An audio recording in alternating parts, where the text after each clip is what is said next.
Exercise inspiration. We all need inspiration to continue our exercise. I've talked about this in my office for 30 years now. I'm very fortunate. I was brought up in and around athletics, and I work out just about every day, and I've integrated it into my life. Let's see if we can help each other get to that. So exercise inspiration, always starting with a disclaimer: do not start exercising without consulting with your doctor first. Get clearance that it's okay, get guidance before you do it of what's okay and what's not, and how much. Check with your doctor.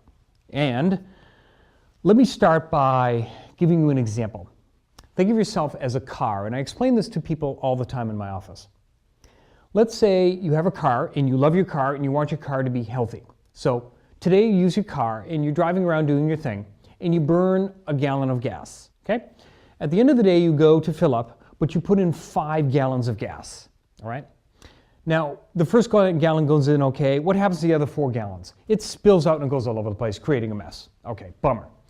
Tomorrow, you use your car, you drive around for a while, and you use a gallon of gas, and then you go to the gas station at the end of the day to fill up, and you put in 5 gallons again. 1 gallon goes in fine, the other 4 spills over and creates a mess, okay? If you do this a few times, not a big deal. But if you do this on a consistent basis, it creates a big mess. See the analogy? With our bodies, if we're just going around in our day and we're sitting at our jobs and doing our thing and we're burning very little calories, and then we kind of fill up with 5 gallons of food, if you will, doing that a little while, it's not going to be a problem. But if you do that on a consistent basis, problems arise, right? You see? Okay. So then you say, I'm going to eat less. Good idea. What you do is you burn a gallon of gas in the first part of the day. Now you're only going to put in 3 gallons. Definitely better, still creating a mess. At least it's not a big of a mess, okay? Then you say, well, some of you might say, I'm going to exercise, but I'm going to keep doing the same thing with the gas. So now you're burning 2 gallons of gas in the car, but you're still putting in 5 at the end of the day. Still a mess at the end of the day. Then you said, enough is enough. You draw the line in the sand. You say, I'm going to correct this. I'm going to take care of my body like I take care of my car. I'm going to burn 2 gallons, and I'm going to only fill up with 2 gallons. Boom, now you've got some magic. The point is you've got to eat clean, and you've got to get the right amount of exercise. You follow? Now, if you've already been, that energy expenditure deal has been out of whack for a while, sometimes you need to burn 3 and consume 2 to get yourself back to that level playing field where then every day it's 2 and 2, right? Good analogy. You're also a race car. You're not just a car, you're a race car. And if you've ever heard a race car at idle, it doesn't sound very good. It sounds like a sickly car. It's going blub, blub, blub, blub, blub, right? And you're like, what is wrong with this car? All of our bodies are like race cars. But if we're sitting idle all day, every day, it just doesn't work right. Blub, blub, blub, blub, blub. We're sitting there not doing anything, right? And all of a sudden one day you said, that's enough, I'm going to step on the gas. You step on the gas, vroom, vroom, you're like, wow, this is really cool. The cars, or the body, sounds really great when we do this. Imagine driving around the block, and that race car is working great, right? Think of it that way. You've got to step on the gas and use your body. All right, so for the rest of the show, let's talk about challenges and let's talk about solutions. I want to talk about the consistent challenges that people have when I'm talking to them about getting regular exercise. Challenge number 1, I don't feel good when I exercise. The solution, you know you're not going to feel good in the beginning, okay? But you know you're also going to feel better as time goes along.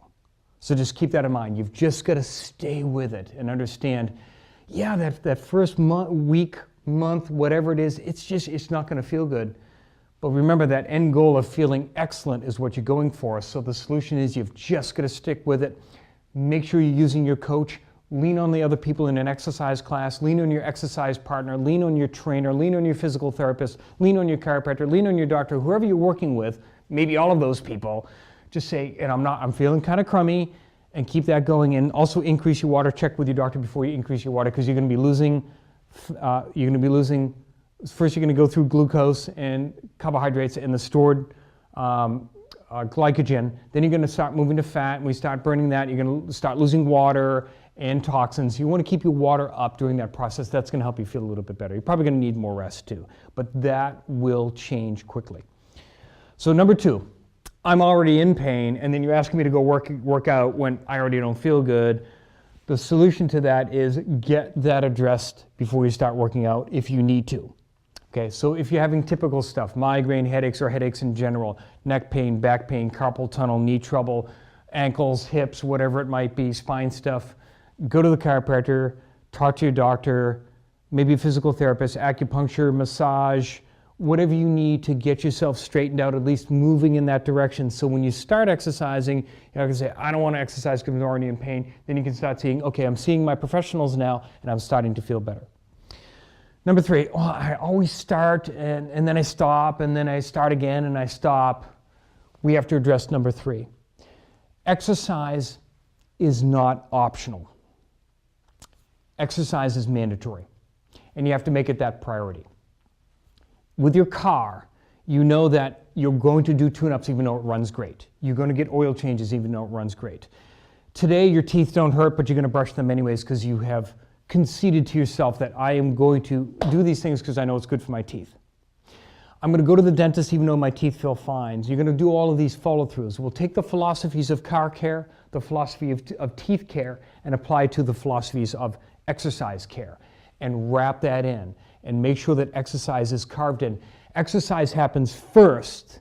Time on the web and time on social media and time on videos and time on movies and shows or whatever, that happens second. You can have those kind of things only if you exercise first. It has to be the priority. Also, remember that when you start exercising and it kind of hurts and then you get over that, but then you stop, you got to start all over again with that pain, right? Pain is a great motivator. So avoiding pain will be part of your follow-through. Next, how do I start? So I am consulting with people all the time in my practice. How do I start? The solution is start easy, start simple. Do not say, okay, it's been 10 years to exercise now. Let me try it this way. You're the trainer.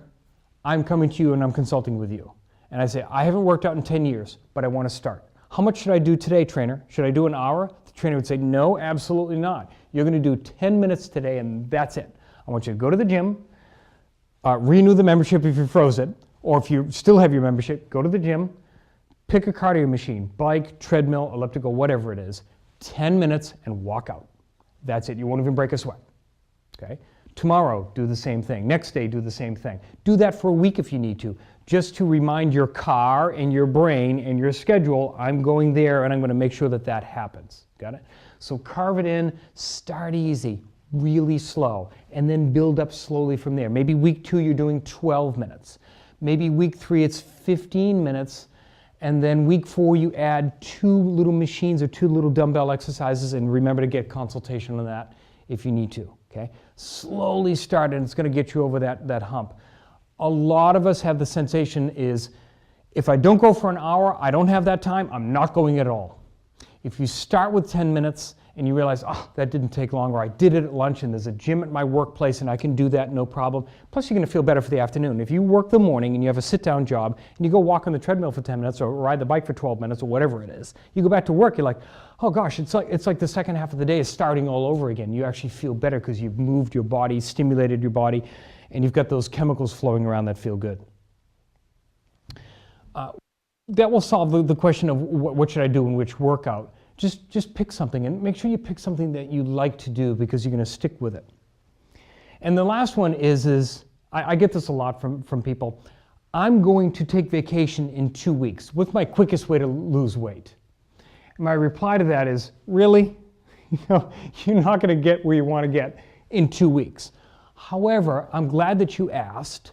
Let's get the ball rolling. Start right now, even though vacation is 2 weeks from now. Let's get the ball rolling. Let's start tweaking the amount of gas going into the car, and let's get a better quality gas, okay, by eating cleaner. Let's get the process started of exercise now, because you know you're going to be going on vacation. Get the ball rolling. On vacation, continue that process of eating cleaner, getting more exercise. So when you come back to vacation, you continue that process. So the next vacation, you're going to be where you want to be, fitness-wise and health-wise. I hope it helped. I'm Dr. Scott Fuller.